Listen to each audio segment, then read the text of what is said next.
Readers Entertainment Radio presents Booklights with your host, author Lisa Kessler. Booklights, where we're shining a light on good books.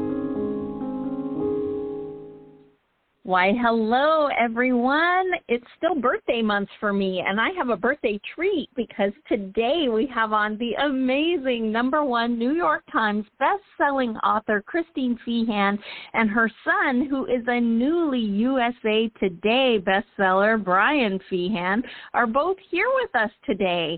And this is always special for me when Christine comes on because she probably doesn't remember, but this is how those ripples go out in the world. But probably, I hate to think about the time, but probably 20 years ago, how can that be? I had gone to New Orleans and had a palm reading, and the palm reader said, "You're going to be a writer someday." And I thought, what? Because I was selling window shades in the family business, but I wrote for fun every single night. So I thought, I don't know, maybe I could.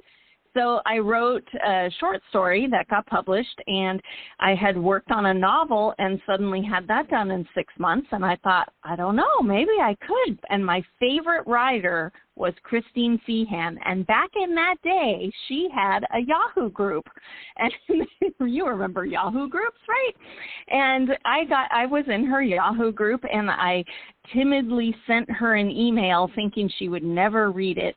And not only did she read it, but she encouraged me. She was so kind, and it has stuck with me my whole writer life, and I try to pay it forward and be just as kind to other baby writers too. And she really is a fantastic lady. So if you haven't read Christine yet, you must have. But if you haven't, she has so many books for you to lose yourself in and binge read. And Brian is a debut author, which everyone who is a frequent listener knows I freak out over debut authors because there will never again be another book that you hold in your hand and go, oh my gosh, I did it.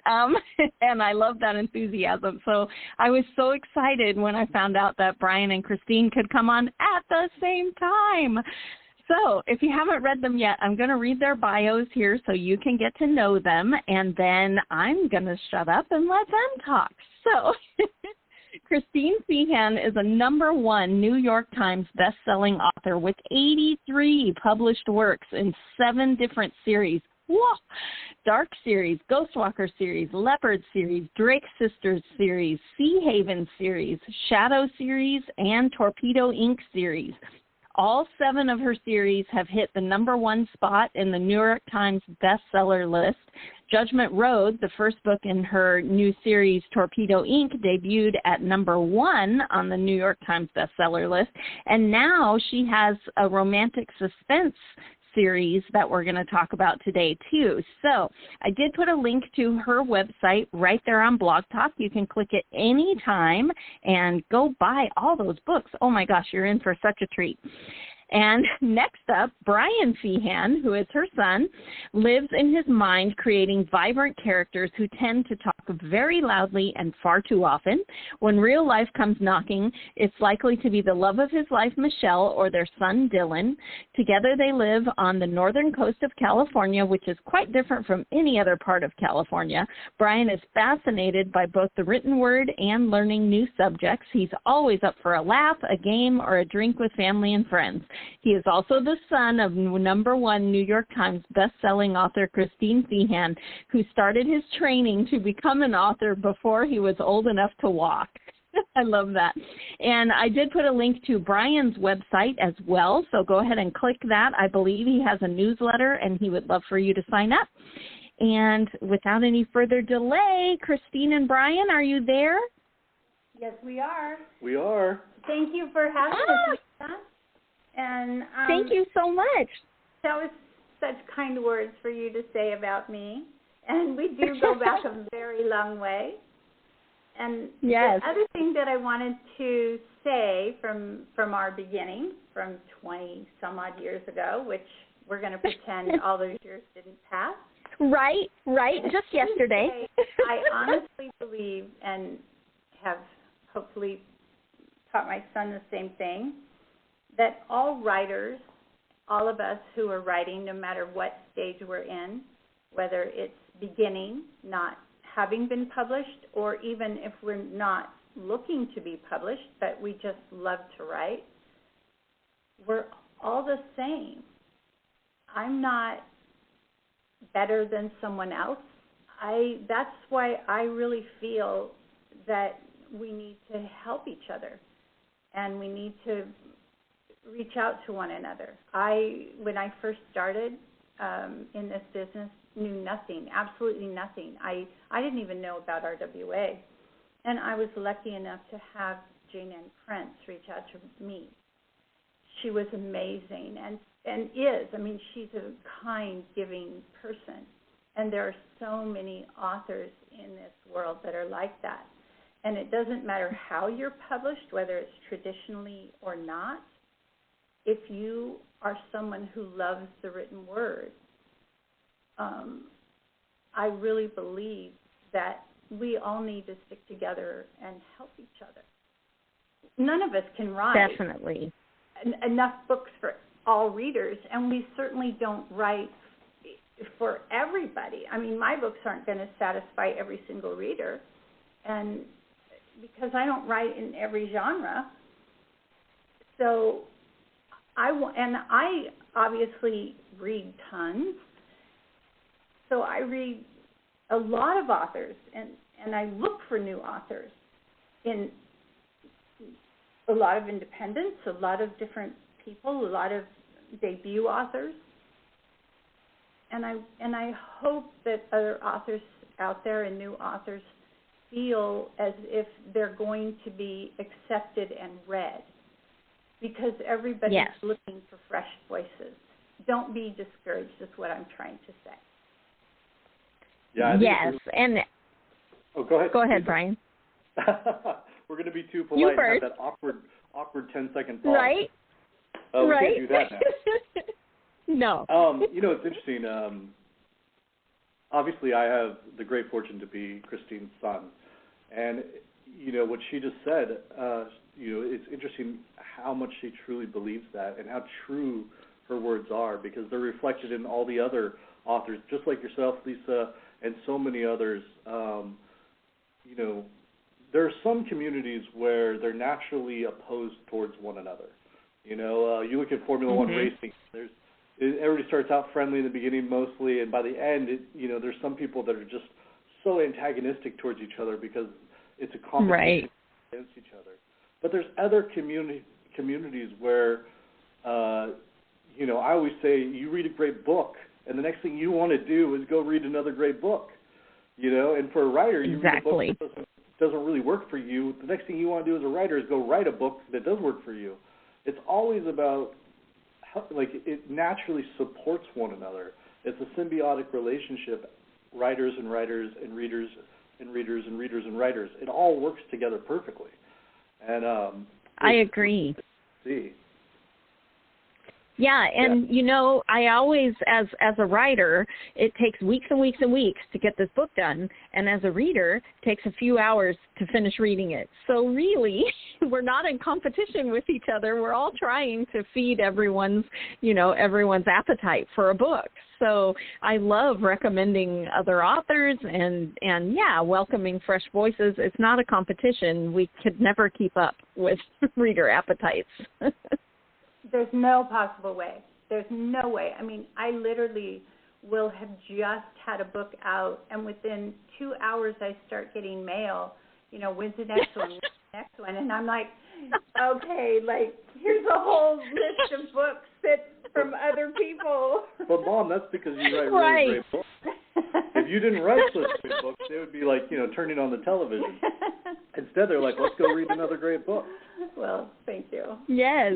Yes, and that's true. We do have to compete with Netflix and all that other kind of stuff, but I do think that a book gives people a unique escape because your brain is involved. When you watch Netflix, your brain kind of checks out and you get to digest the content, which is not to say that's bad. I do it all the time, but the experience of reading a book is so different because it comes alive in your head. You make it alive, and I think that is a really special experience that you can't get anywhere else but a book.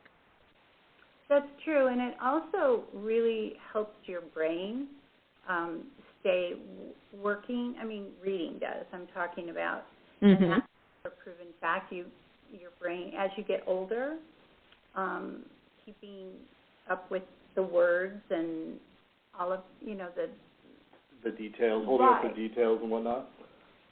Which, when you're checking out watching movies and television, that's not happening with your brain. But it is in a book. Right.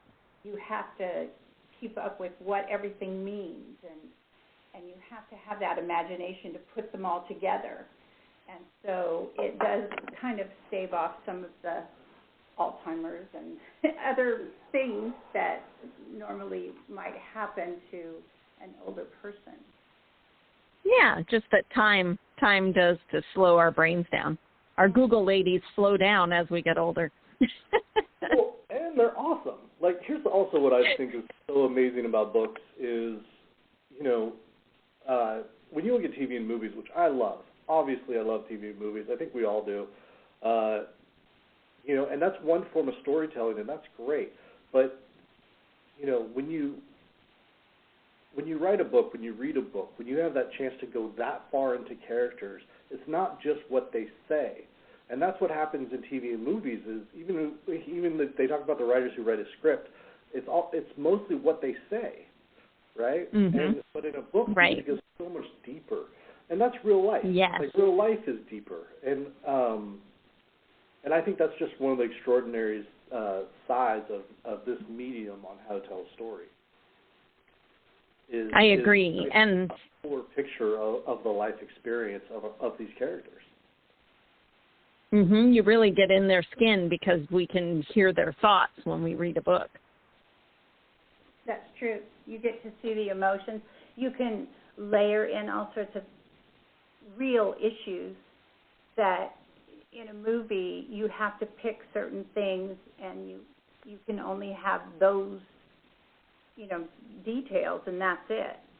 Where in a book, you really can layer in all kinds of real-life experiences and issues, and the reader goes along with those journeys. Well, speaking of the journeys, I want to talk about the new books that just came out. So, Christine, you have always written paranormal. There's always a paranormal angle, but this new book, Red on the River, is it just straight romantic suspense? We don't get any paranormal things in there? You want to tell us about it? No, they're definitely paranormal. Good. Okay. Yeah, I'm not sure that I could write a book without a little bit of a paranormal angle there. And the little thing twinkle. And they definitely are romance. They have romance in them. And in my mind, they're a lot like the Drake sisters and the Sisters of the Heart. They involve a group of women who have come together from different backgrounds, very difficult backgrounds, and they all are up in the mountains near Yosemite. I really love them all, and I got the idea because one of my daughters lived up in Bishop for a long time, which is up near, and all of these girls have these unique jobs. And they were talking to me one day about their jobs, and one of them was head of search and rescue, and she was saying, sometimes we come across a body that perhaps we weren't sure if it was an accident or not. And instantly, Christine. Your writer brain took off. So I was like, oh, okay, well, let's talk about this. And the next thing, those poor girls, they were hiking all over the place and finding places some killer might be lurking about trying to do them in. And they were like, I don't know if we like this. They were taking pictures for me and looking up into the mountains, and it was really fun for me to, explore that whole area and the lives of these women and kind of bring them together, and the romance of the first couple. I really, really loved the first couple and how they came together. And of course, the other thing I loved about it is there were animals in it. I could put the animals in I wanted to. So. Oh, I love it. Yeah, I think that readers who love small towns and empowerment of women getting together and going on friendships, adventure. Yes, definitely adventures. I think they would really enjoy these stories, and there is paranormal in it for sure. What's the paranormal angle in the series? The heroine would never have known that there was a serial killer, except that she has this dream. She dreams about the event prior to it happening, and has throughout her life. Oh. Close to or has ever been in contact with the person who is doing the killing. And suddenly, all of a sudden, it's happening. She starts dreaming, and she knows how many days prior, leading up to the event, that he's going to kill. Oh. She only has so much time to try to stop it. So we're going to hear a clock ticking while we read these books, right? In our head? The time is running out. Each book is a standalone. So okay. her book will be, by the end of the book, that one will be solved. And so that one was Murder at Sunrise Lake. And then the second one was Red on the River. And that was Vienna's story. That one just came out. And she is a nurse, and she also is head of search and rescue. And that one is quite the adventure. And it's the same girls. And the first couple is getting married. And so this is her bridal shower. It's her little adventure.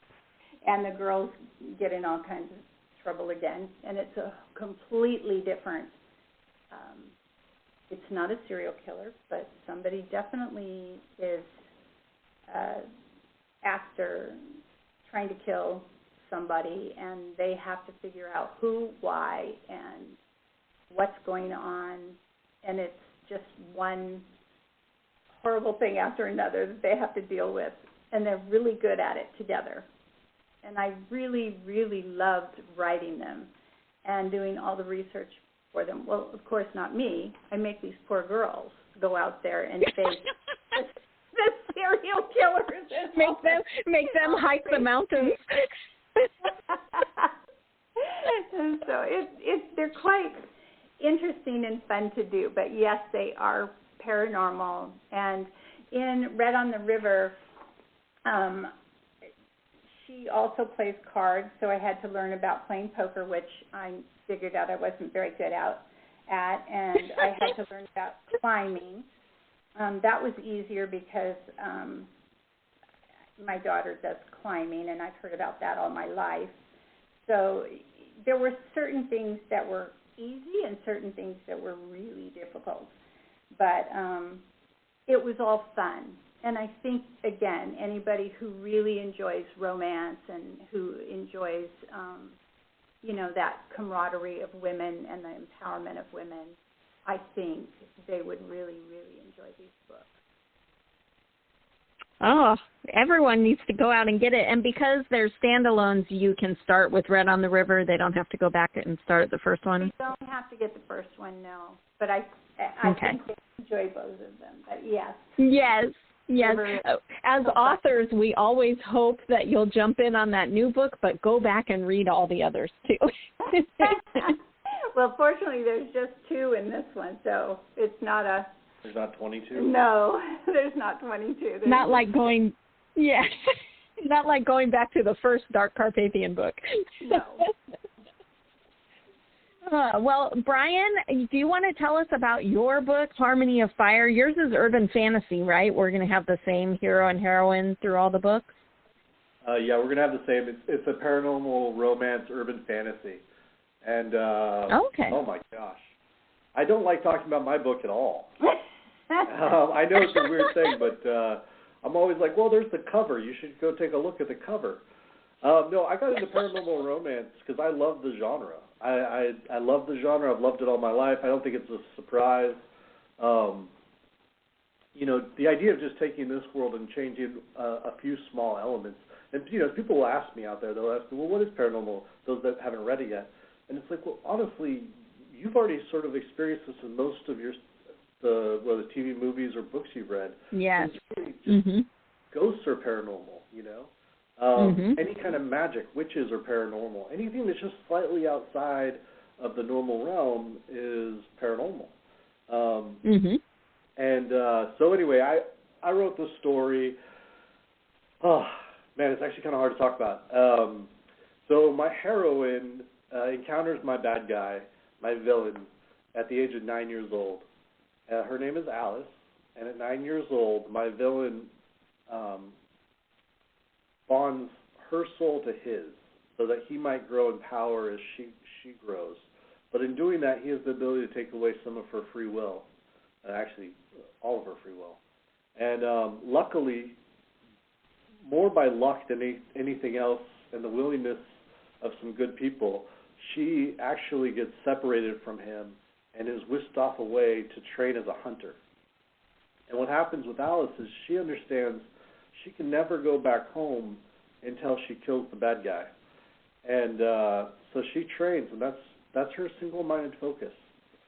And I say that I struggled to talk about it because to write her as a character, she is so determined and refuses to fall down. She refuses to give up that it kind of breaks my heart a little bit to write her. Anyway, back to my hero. I give my hero the power of creation, which I call ethereal energy or ethereal magic, depending on who's talking. And Owen is a musician. And so when he creates with music, he's able to weave that power in with his music.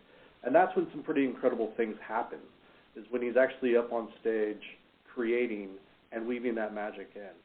And that's sort of the setup for my book. One of the things that I did with writing a paranormal romance and loving it so much is I really wanted to write a brand new world. I wanted to write something that I had never read. You know, reading thousands of books, you know, you're always looking for the one that you haven't read yet. And so I decided to write that book. And so mostly in paranormal, if I give you, I can give you like one word to kind of clue you in what the world is, like werewolves. You know that we're going to be talking about some hairy guys and stuff happens on a full moon. Maybe there's a silver bullet or not. You know, vampires, we're going to talk about teeth and maybe there's some blood going on and maybe there's some shape-shifting going on. Who knows? This one I don't have a one word to give you yet until you read the book. And then I can talk about the we. Anyway, so that's what I've done. That's what I did. And the book just came out a couple months ago. It's my very first one.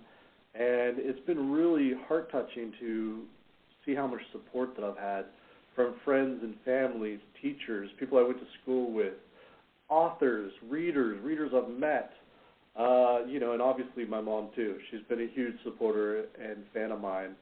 And, you know, her help has just been invaluable. Yeah, well, then, I wanted to ask. Oh, go ahead. Oh, sorry.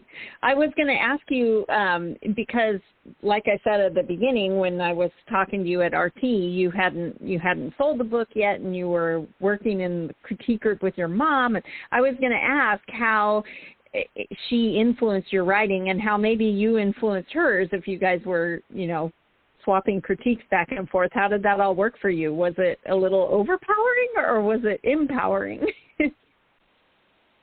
You know, those are so many great questions. I think the first part that's kind of interesting is you should know that my mom has helped me tremendously through all these years, but she doesn't do it in a way that, like, a school teacher would, which I think is really interesting.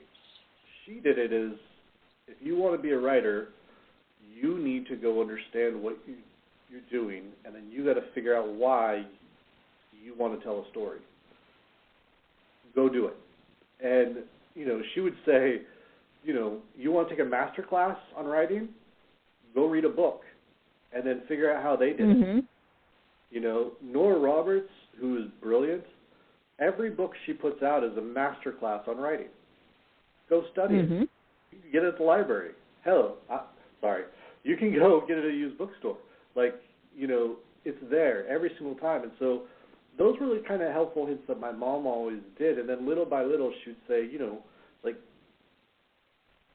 reading is like having somebody underwater. It's an amazing experience. It's a full body experience. But there's a part of them that's always going to want to pop to the surface, so you have to give them more reasons to stay underwater, and we call those hooks. So make sure that you're putting hooks in every page, that you're understanding how people want to interact with your book, and those kind of things. But it wasn't like a hard, you have to do this or do not do this. In fact, it's just the opposite. When I hear people talk about how they have to write a book a certain way, I get all the lessons my mom has been telling me my whole life, which is you can do anything you want your way. You don't have to do it one way. You get to do it any way you want to do it. And then just own the fact that that's your way. My mom's looking at me and just nodding my head. But, it's been really amazing and super supportive, but it's more of a quiet whisper than a shout, I love that. I believe that everybody has to write the way that's comfortable for them, and they have to find their own way. And there are so many masters out there. To this day, I try to improve every book that I write. Every book, I go back and I think, what could I have done better? And in any book that I read, if I find a scene that moves me, I'm like, what did this author do that led up to this scene? What did they do that made it so beautiful? How did they put their words together? And that's what I try to tell him. When you're reading a story, and even if the rest of the story isn't great, if there's one scene in there that just grips you and tears at your soul, figure out why and how they did it. That's a class right there. That's a story. You can learn all the time. Never stop learning your craft. Never think that you're so great that you can't learn. And that's how you do it. And you look at the greats. We have so many great writers out there.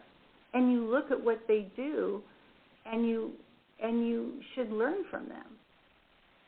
There are so many that paved the way for us, and you don't push them aside and think, oh, they're has-beens or whatever. You look at them and go, they're where they are for a reason. That's so true.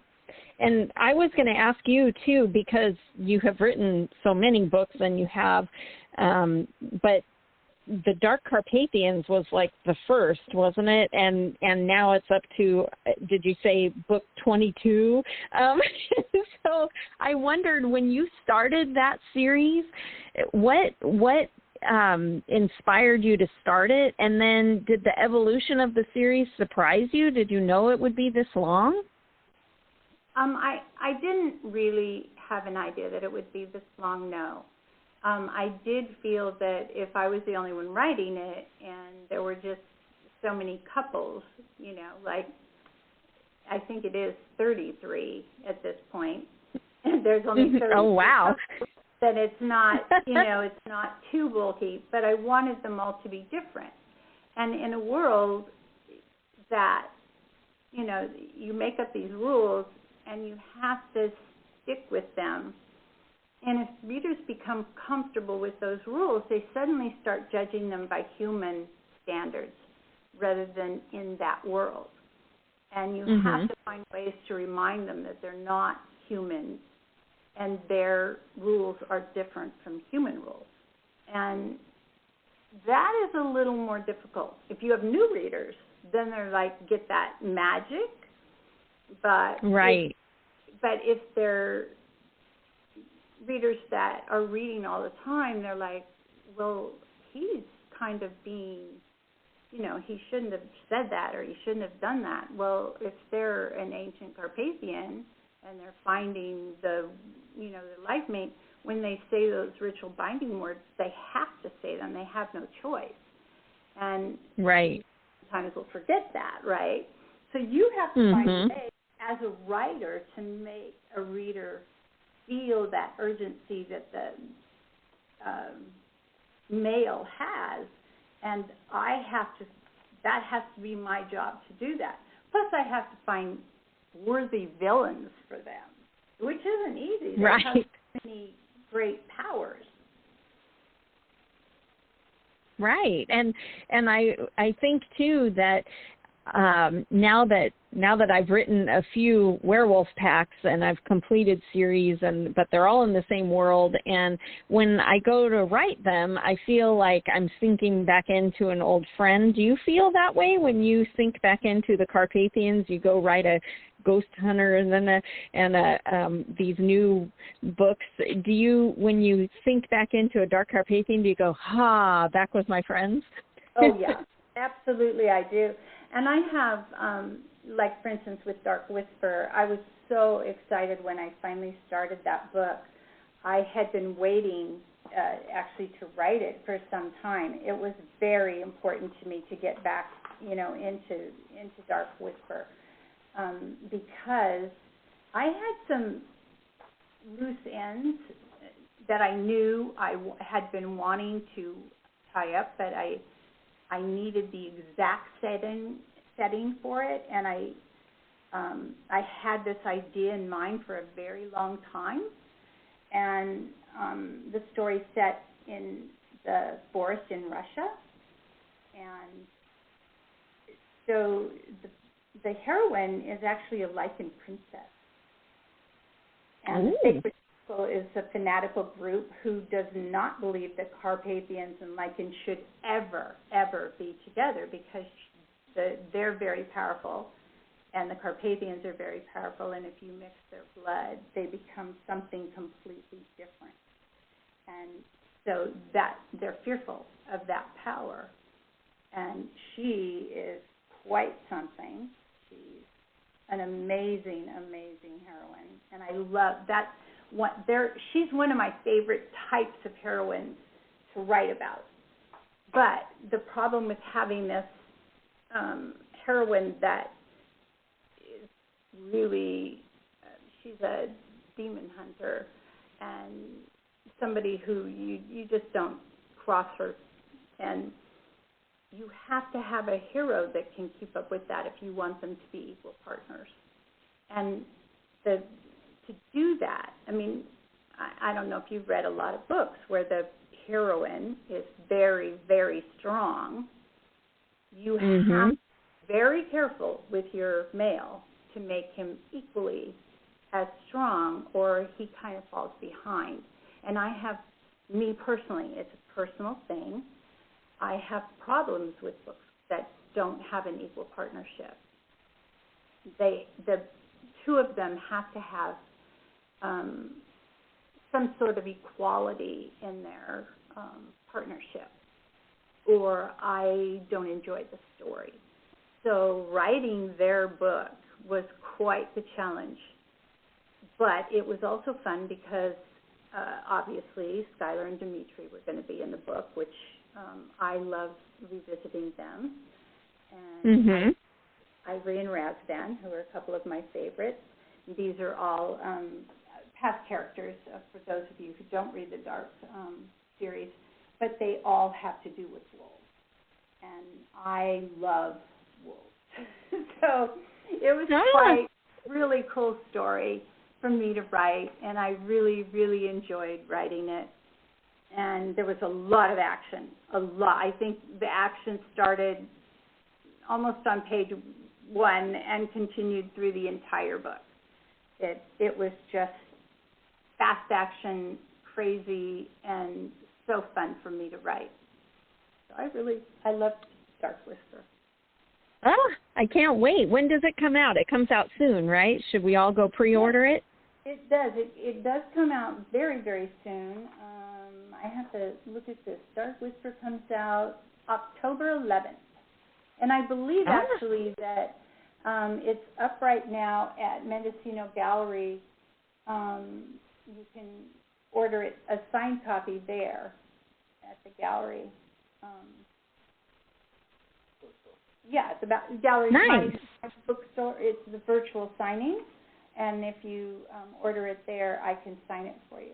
Well, no, wait, it's not your bookstore. It's our local. Oh, our local bookstore. That's she correct. does not own any part of it at all. No. It's just when you live in It's not like Nora's. Yeah. Yeah. It is a very small town here, so I always say. Like the Irish pub here is definitely my Irish pub. Well, we've already gone way over time, but I had one more question that I wanted to ask for Brian. Do you listen to audiobooks? Was it super cool for you to hear your characters brought to life by audio narrator actors, voice actors? Was that really special for you? Oh my! It was not just special for me. It was special for my friends and my family. It was special for my fiance Michelle. Everything about that was special. I listen to audiobooks insanely. And I have been doing it. I've been doing it for so Me too, long. Yeah. My audiobook library is crazy. Actually, the first one I ever did first audiobook I ever did was a Nora Roberts Death series. The In Death starts with Naked in Death, and I was traveling cross country. And after that, I did Harry Potter, and then my mom actually bought me for Christmas one time. She got me the CDs of all of the tokens, and it was an amazing one with tons of different 10 different actors or something like that, and a band. It was insane. Wow. I love audiobooks. And yeah, the guy who did mine, I actually got to help pick out. The publishing house was really nice, and they talked to me a little bit and asked me some questions. And I really, when I write, I like to have a rhythm to my words, and I like to have a rhythm. In this book, I wrote music. So all of that together was really important, and I thought his voice is really fantastic for what seems to be a new guy on the scene. I love it. Yeah, so it was really cool, and so it kind of felt like it wasn't just my debut novel. It felt like, I don't know it very well, so for all I know, he's got 10 books out there. But to me, it felt like it was his debut novel as well. And the feedback I've gotten on his voice and how well he did was really incredible. And I listened to it myself, and I thought he did a wonderful job. As a writer, there's always a little tweak here or there, but for the most part, I thought he knocked it out of the park. Oh, I love that. And so it's your debut and his debut. Yeah, like I said, I hope I didn't offend him.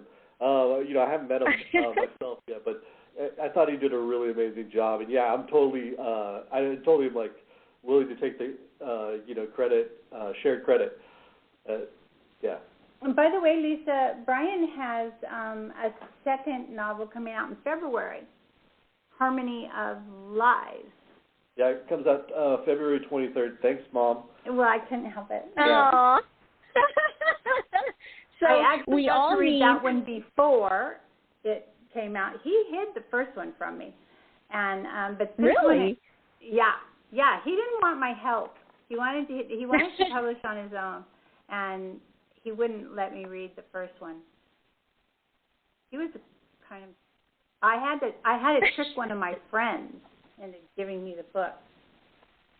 Yeah, it was kind of weird. I do a weird thing where I don't usually let people read it until it's fully done. And I've got a beta group of readers that get to read it. And so, but everybody in my writers group doesn't get to read it. It's kind of interesting. I kind of do things kind of upside down. Yeah, I don't have people read mine either. So he's like me. But okay. He's like you. Well, everybody who's listening, we all have to go and pre-order Harmony of Lies, and we need to pre-order Dark Whisper. And if you haven't yet gotten Red on the River, go grab it, and definitely grab Harmony of Fire. And if you love audiobooks, get the audiobook, because it's so amazing to hear the stories brought to life by these narrators. They're so fantastic. And thank you so much, you guys, for being here. I'm sorry I kept you so long, but it was so much fun to chat with you. Thanks for being here. Thank you. Thank you, Lisa. Yeah, thank you so much. It's been a pleasure. Yeah, we'll talk to you guys again soon. Good luck with everything. Thank you. You too. Bye-bye. Thanks for joining us on Booklights. Be sure to connect with us at www.readersentertainment.com for articles, blogs, videos, and podcasts that matter to readers.